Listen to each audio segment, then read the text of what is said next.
I will now explain audit process flow. How we start the audit, how we plan, how we conduct, how we report, and how we perform follow-up audits. There is a logical sequence. Let's see what the standard talks about and how this is done in real life. So, first of all, there is a program, overall program that we develop depending on the risks, depending on the risk category, the scope of work of an organization. We develop an audit program, how things will be done over a period of time. In internal audit scenario, they can also plan how they will perform audits over a period of time, which is called audit program. So audit over a period of time aimed to achieve certain objectives. To keep the management system under control, audit programs are developed. For certification audit, we develop audit program to manage the certification process of the organization over a period of time. So there will be some audits done, the complete system audit done during the initial audit. Certain elements are done during first surveillance. Certain elements are done in second surveillance, and certain elements are common in all audits because these are very critical. So once you have this program, based on the program, you develop a plan. We as auditor develop a plan. Plan typically contains what? The plan typically is how in a detailed manner an audit will be done. So it will have an audit scope, audit objectives, and audit criteria. The scope, objective, and criteria. Who will be involved in the auditing process? Based on the competence of the auditor, we identify the auditors and assign them who will do which elements of the organization's management system. This will depend on their core competence. That will depend on their technical expertise as well as audit experience and overall understanding of the organization. This audit plan will also have different processes versus different departments where the audit will be done for which process. Starting time, end time for each audit. When the audit will start with an opening meeting, which auditor will audit which process from to that timeline distribution.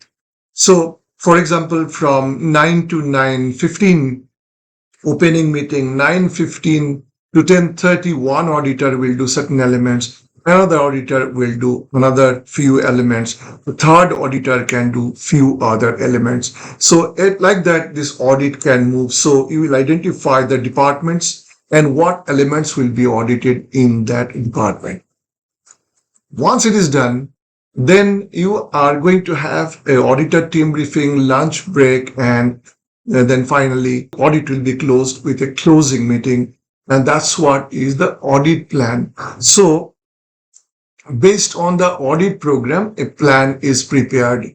Developing audit documents, the checklists is one of the audit document, for example, which is used by the auditor extensively, and then communicate the plan to the audit team and also to the auditors who will be involved for whatever process they are going to audit, and there will be a record. Audit plan is the output of the process, and this will go to the customer, to the client organization. And the client organization, depending on their data, of course, while developing the audit plan itself, we take into consideration of their availability, suitability of the dates and their constraints and so on. However, the audit plan will also include the names of the auditors and the technical experts, so they can look at the types of auditors and the people those are going to visit them. If there is any conflicting interest or if there is any conflict of interest, if some auditors have worked there in that organization some time ago and there is a conflict of interest, they can, or some auditor might have worked in the competitors, so they can have objections to a particular auditor. So audit plan, which also contains the names of the auditor and the assigned area as well as the timeline, auditee client will review that and accept it, and then there is a confirmation. So if it is not acceptable, if it is there is some change, reschedule the audit plan and the date or whatever is done. And then once it is done and agreed, the audit will start. When we start the audit, we start with an opening meeting and then we conduct the audit. During the audit, we conduct interview, we review the documents, we observe a process, we talk to people at various levels, different levels to gather effective implementation of management system, whatever management system it could be. It could be quality management, occupational health and safety, environmental management system, energy management system, food safety, for that matter, any management system. And those records will be, based on the objective evidence will be collected during the audit, because as an auditor, we look for evidence, objective evidence, and look at whether those objective evidence supports effective implementation of a management system.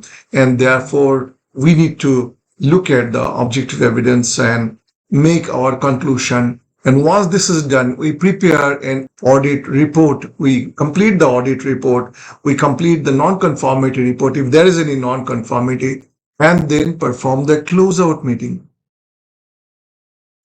When we perform the closeout meeting, we are actually giving the team's overall observation, overall finding, what we have seen good, what we have seen which is not so great, where improvement can be done, things like that, because the audit objective is to find conformity. So wherever we have seen conformity, we have to state that. So we explain the good observation, we explain the areas for improvement, and also areas where we have found non-conformity. So once the closing meeting is done, and then we complete the audit and we give this report to the customer.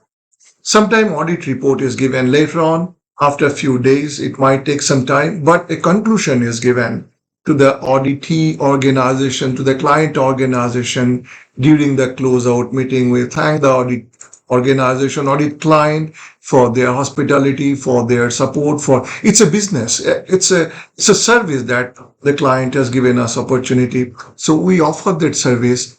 We thank them. We give our audit conclusion and follow up. If it is a serious or major non-conformity, we give a follow-up audit.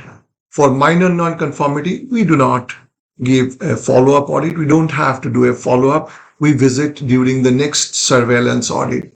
And then the report is distributed to the audit along with the card. The reports are given to them. We keep an acknowledgement, and this is one of the deliverable. And this is how we conclude the audit. So once we have given the report and which has been agreed, we conclude the audit. So this is how the whole audit process flows from the beginning, which is a program, along with giving the audit report and our observation report.